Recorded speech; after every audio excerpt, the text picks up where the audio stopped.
दोस्तों, मैं Shiv Shakti Kumar Shiv smart classes में आपका स्वागत करता हूं। दोस्तों, आज हम लोग क्लास 10th का चैप्टर नंबर 1 पढ़ने जा रहे हैं, वास्तविक संख्या। ठीक है दोस्तों, तो प्लीज़ मेरे चैनल को लाइक करें, सब्सक्राइब करें और इसी तरह से मैं नियमित रूप से क्लास 10th और जितने भी कॉम्पिटिटिव एग्जाम है दोस्तों उसके लिए वीडियो लाता रहूँगा। तो प्लीज़ मेरे चैनल को लाइक करें और सब्सक्राइब करें दोस्तों, आज हम लोग चैप्टर नंबर 1 पढ़ेंगे, वास्तविक संख्या। तो इसमें हम लोग देखेंगे दोस्तों कि सबसे पहले हम लोग यूक्लिड डिवीजन लेमा के बारे में पढ़ेंगे। क्या दोस्तों? यूक्लिड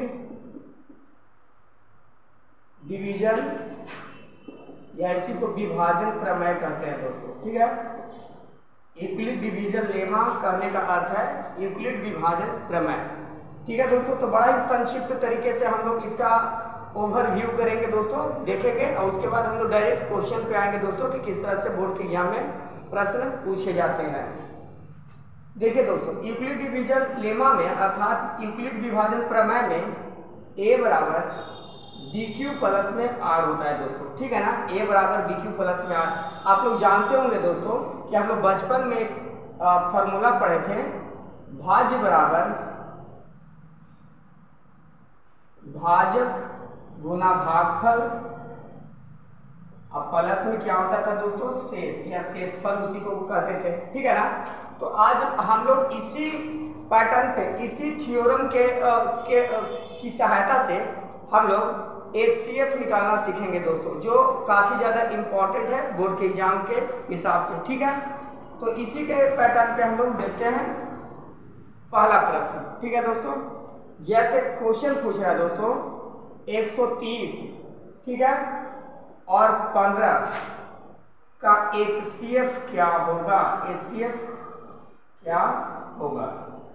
ठीक है दोस्तों, 130 और 15 का HCF क्या होगा? तो देखिएगा दोस्तों कैसे इसका हल करेंगे। तो जो बड़ा रहता है दोस्तों, जो बड़ा रहता है उसको हम A मान लेते हैं और जो छोटा होता है उसको क्या मान लेते हैं? B मान लेते हैं। ठीक है, तो क्या फॉर्मूला हम लोग लिखे? A बराबर BQ प्लस में R। ठीक है ना, तो बड़ा कौन है? 130 है। B के जगह पे क्या आएगा दोस्तों? 15। अच्छा, हम लोग 15 से उस संख्या में मल्टीप्लाई करना होगा, गुना करना होगा दोस्तों, जो 130 को या तो पूरी तरह से विभाज्य कर दे, भाज्य कर दे, और नहीं तो उसके दम करीब पहुंच जाए ताकि इसे काटने में आसानी हो। तो हम लोग जानते हैं कि 15 में जब हम लोग 8 से गुना करेंगे दोस्तों तो क्या होता है? 15 या 20 से 120 होता है। अगर हम 9 मतलब में लगाएंगे तो 135 हो जाएगा, जो ज्यादा हो जाएगा। ठीक है, उसके बाद जो रिमाइंडर होता है दोस्तों, जो शेष बचता है उसको इधर हम लिख देते हैं। तो शेष कितना हो गया दोस्तों? 10। ठीक है, फिर क्या होता है? ए वाला टर्म यहाँ आ जाता है दोस्तों और ए वाला टर्म यहाँ आ जाता है। याद रखिएगा, जो 15 है यह टर्म यहाँ आ जाएगा और ए वाला जो लास्ट में शेष है वह टर्म यहाँ आ जाता है दोस्तों। तो आज इसको क्या लिखेंगे? 15, यहाँ पे क्या है? 10। और इसमें ऐसी संख्या से गुना करना है दोस्तों जो या तो इसको पूरी तरह से काट दे या इसके करीब पहुंच जाए। तो हम 1 से क्या करेंगे? गुना करेंगे और इसका जो शेष बचेगा उसको लिख देंगे। फिर इसको क्या करेंगे दोस्तों? यहाँ पे लाएंगे और 5 को यहाँ पे लाएंगे। तो यह क्या हो गया दोस्तों? 10। यहाँ 5 में 2 से गुना करेंगे दोस्तों तो जाहिर सी बात है 10 आ जाएगा और शेष में क्या बचेगा? 0 बचेगा। तो जिसके कारण रिमाइंडर 0 बच रहा है, जिसके कारण शेष 0 बच रहा है दोस्तों, वही इसका क्या होगा? HCF होगा। तो जो यहाँ पे B के स्थान पे होगा ना, जो B के स्थान पे क्या है? ये A बराबर BQ प्लस में R, तो जो B के स्थान पे होगा दोस्तों वही क्या होगा? इसका HCF होगा। तो HCF बराबर क्या हो गया दोस्तों? 5 हो गया दोस्तों। ठीक है, देखिए कितना आसानी से हम लोग इसको हल कर लिए दोस्तों। तो इसी पर एक और हम प्रश्न देखते हैं दोस्तों।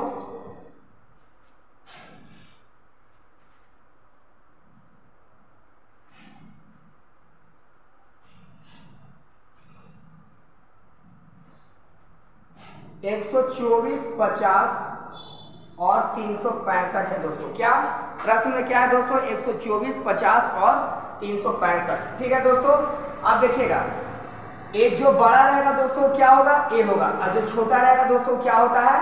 वह B होता है दोस्तों। ठीक है, तो याद रखिए 12,450 को ऐसे लिख देंगे और B की जगह क्या है दोस्तों? 365।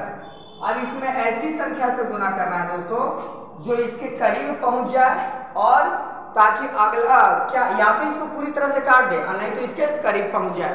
तो हम 365 में अगर 34 से गुना करेंगे दोस्तों, ठीक है ना, तो क्या होगा, इसके करीब पहुंच जाएगा और 90 क्या बचेगा, शेष बच जाएगा दोस्तों। याद रखिएगा 90 शेष बचेगा और हम लोग इसके करीब पहुंच जाएंगे। अब क्या करेंगे, यह जो टर्म होता है, जो बी वाला टर्म होता है वह ए के पास आ जाता है और आर वाला जो टर्म होता है दोस्तों वह बी के पास आ जाता है। याद रखिए जो बी टर्म है वह ए के पास आ जाएगा और जो रिमाइंडर यानी शेषफल है वह कहाँ आ जाएगा, बी के पास आ जाएगा। ठीक है, अब यहाँ पे 365 लिखेंगे दोस्तों। 365 बराबर क्या होगा, 90 इंटू, ठीक है, और उसके बाद रिमाइंडर लिखेंगे। तो 90 में हम क्या ऐसा गुना करें दोस्तों जो 365 हो जाए, तो यानी हम 4 से गुना करेंगे तो क्या होगा, 4 360 और जो रिमाइंडर कितना बचेगा दोस्तों, 5। फिर हम 90 को यहाँ लाएंगे और 5 को यहाँ लाएंगे। तो यहाँ क्या लिखेंगे दोस्तों, देखिए 90 बराबर क्या लिखेंगे, 5 इंटू, अब यहाँ पे क्या होगा, एक गुना भागफल आएगा और प्लस में शेष होगा। ठीक है, तो अब हम लोग 90 लाने के लिए 5 से कितना में गुना करेंगे दोस्तों, ताकि यह कट जाए और रिमाइंडर 0 बच जाए। तो 18 से गुना करेंगे दोस्तों, तो यहाँ पे क्या होगा, रिमाइंडर 0 बच जाएगा। तो फिर जो बी के स्थान पे आएगा दोस्तों वही हमारा क्या होगा, HCF होगा। जो बी के स्थान पर, इसको क्या लिख सकते हैं, ए बी क्यू प्लस में आर। ठीक है, तो क्या हो गया, जो बी के स्थान पे आता है और रिमाइंडर जिसके कारण 0 हो गया दोस्तों, वही क्या है, HCF होता है। ठीक है, चलिए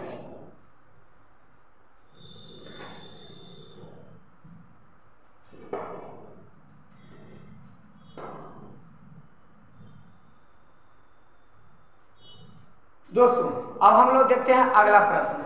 सारे प्रश्न हम बोर्ड के हल कर रहे हैं दोस्तों, जो आपके एग्जाम के पॉइंट ऑफ व्यू से काफी ज्यादा इंपॉर्टेंट है। ठीक है दोस्तों, तो बने रहिए इस चैनल के साथ। देखिए दोस्तों, एक प्रश्न है 192 के अभाज्य गुणनखंड में 2 का घातांक क्या होगा, के अभाज्य गुणनखंड में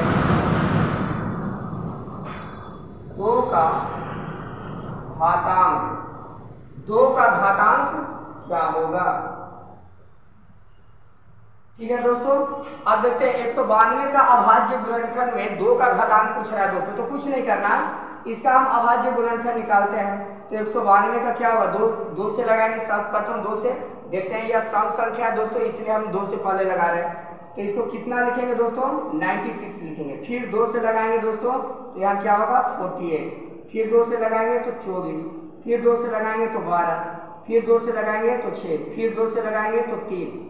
अब यह 2 से नहीं लगेगा दोस्तों, तो हमें 2 का घातांक पूछ रहा है, इसलिए हम आगे कुछ नहीं करेंगे। जहां पे 2 समाप्त हो गया बस उसी पे फोकस करेंगे। ठीक है दोस्तों, अगर 5 का पूछ देता तो 5 जहां तक समाप्त हो गया, मान लो कि 5 से लगते जा रहा है और फिर एक ऐसी संख्या आ गई जो 5 से नहीं भाग लग रहा है उसमें। ठीक है, तो क्या करेंगे, सिर्फ हमको 5 पूछ रहा था, हम 5 ही का घातांक गिनेंगे दोस्तों। ठीक है, तो देखिए 2 का घातांक 1 2 3 4 5 6, तो 2 का घातांक क्या हो गया दोस्तों, 6।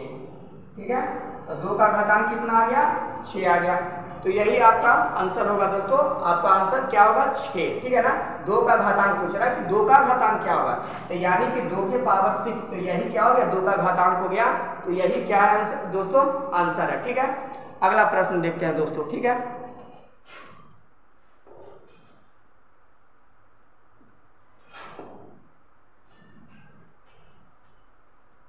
कह रहा है दोस्तों कि Q एक धनात्मक पूर्णांक है, यदि Q एक धनात्मक पूर्णांक है। ठीक है दोस्तों, तो इनमें से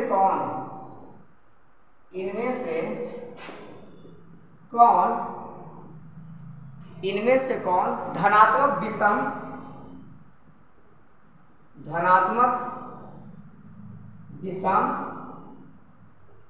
पूर्णांक नहीं है। यह 4 ऑप्शन देगा दोस्तों, उसी में हमें चुनना है कि धनात्मक विषम पूर्णांक कौन नहीं होगा। तो फर्स्ट ऑप्शन है दोस्तों 8Q, पहला ऑप्शन है 8Q प्लस में 1 है। ठीक है दोस्तों, सेकेंड है 8Q प्लस में 3, थर्ड है 8 प्लस में 4 और फोर्थ है क्या दोस्तों 8 प्लस में 5। ठीक है दोस्तों, तो कह रहा है कि बताइए कि इसमें से कौन ऐसा धनात्मक विषम पूर्णांक नहीं होगा, यानी कि हम जब इसे हल करेंगे तो उसका मान विषम संख्या नहीं आएगा दोस्तों। सम और विषम संख्या आप लोग जानते होंगे दोस्तों कि सम संख्या वैसी संख्या जो 2 से भाज्य हो जाए और विषम संख्या वैसी संख्या होती है जो 2 से भाज्य ना हो। तो इसमें हम कौन सा ऐसा वैल्यू रखें या q का वैसा कौन सा ऐसा मान रखें दोस्तों जिसमें यह सम या विषम संख्या दे सके। ठीक है, तो पहले हम ऑप्शन 1 में देखते हैं दोस्तों। अगर इसमें हम q के जगह पे 8q प्लस 1 है दोस्तों, अगर हम q के जगह पे 1 रखते हैं तो क्या होगा 8 × 1 प्लस 1, तो यह 9 आ जाएगा। ठीक है दोस्तों, तो यह एक विषम है, 9 एक विषम संख्या है दोस्तों। यह पूछ रहा है कि धनात्मक विषम पूर्णांक नहीं होना चाहिए, तो नहीं के लिए हम अब दूसरा ऑप्शन उठाते हैं दोस्तों 8q प्लस में 1। अब q के जगह पे अगर हम 1 लिखते हैं दोस्तों और 3 जोड़ देते हैं तो क्या होगा 11 होगा। ये भी एक क्या आ गया दोस्तों 11 भी एक विषम संख्या है। उसी तरह ऑप्शन सी देखते हैं, अगर हम यहाँ q के जगह पे 1 रखते हैं तो 8 × 1 प्लस 5, इसको ऐड करने पे 13 आता है दोस्तों। तो ये भी एक क्या है विषम संख्या है, लेकिन क्वेश्चन क्या पूछ रहा है कि हमको विषम संख्या नहीं चाहिए, इनमें चारों से विषम संख्या नहीं होना चाहिए। तो अब हम लोग q का मान यहाँ पे 1 या 2 कोई भी वैल्यू रखे दोस्तों, यह हमेशा पॉजिटिव देगा। हम 2 रख के देखते हैं तो 8 × 2 प्लस 4 यानी क्या हो गया 20 आ गया। अगर 1 रखते तो क्या होता है दोस्तों 4 यानी 12 आ जाता। तो किसी भी हाल में यहाँ पे q का मान रखने पर क्या आएगा दोस्तों पॉजिटिव आएगा, यानी कि सॉरी सम संख्या आएगा। तो हमारा आंसर क्या होगा दोस्तों यही होगा 8q प्लस में 4 होगा दोस्तों। ठीक है, यही एक ऐसी संख्या है जो विषम पूर्णांक नहीं है दोस्तों।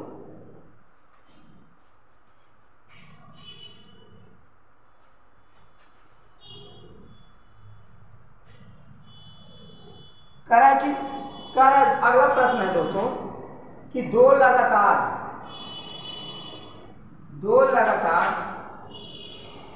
सम संख्याओं का HCF क्या होगा। HCF, ठीक है दोस्तों, HCF क्या होगा यानी महत्तम समापवर्त क्या होगा दो लगातार सम संख्याओं का। तो ध्यान दीजिएगा दोस्तों, दो लगातार सम संख्याओं का HCF हमेशा 2 होता है दोस्तों, याद रखिएगा हमेशा HCF 2 होगा। जैसे देखिए 2 और 4 ये दोनों क्या है दोस्तों 2 लगातार सम संख्या है, तो इनका HCF क्या होगा दोस्तों हमेशा से क्या होगा 2 होगा। 2 मतलब में लगाएंगे क्या होगा कट गया, तो ये 2 क्या आ गया HCF आ गया दोस्तों। मान लेते हैं 4 और 6 है, 2 लगातार सम संख्या है दोस्तों, तो 4 में हम 6 से भाग देंगे तो कितना होगा 1 4 यहाँ 2।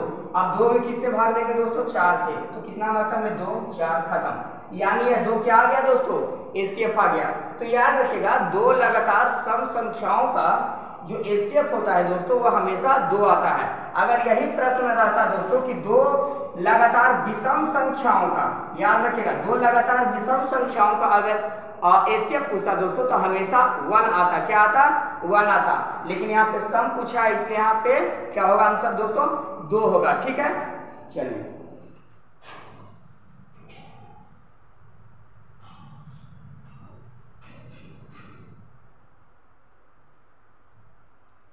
कह रहा है दोस्तों कि दो संख्याओं का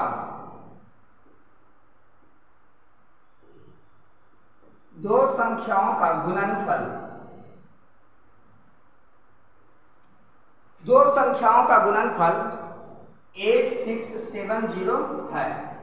ठीक है, दो संख्याओं का गुणनफल दे रखा है दोस्तों 8670। पूछ रहा है कि HCF 17 है। HCF क्या है दोस्तों, यदि इसका HCF 17 है तो LCM ज्ञात करने बोल रहा है दोस्तों, LCM ज्ञात करें। तो जब भी ऐसा प्रश्न हो दोस्तों तो याद रखिएगा एक फॉर्मूला होता है इसका कि दो संख्याओं का गुणनफल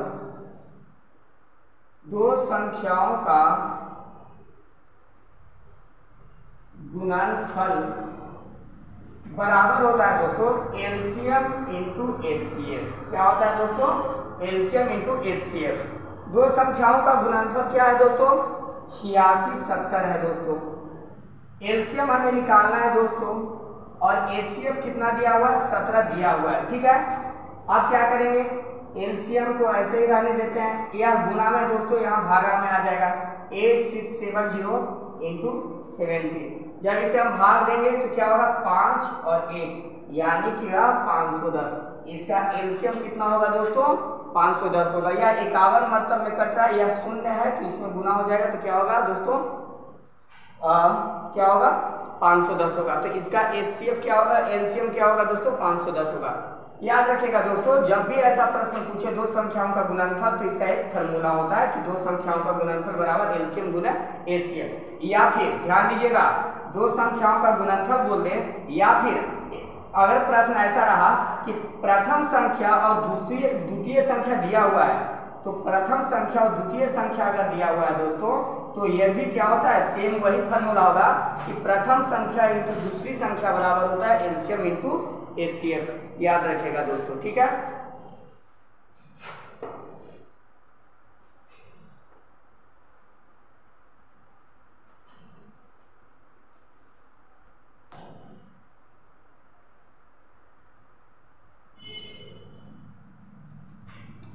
देखिए दोस्तों, यदि P और Q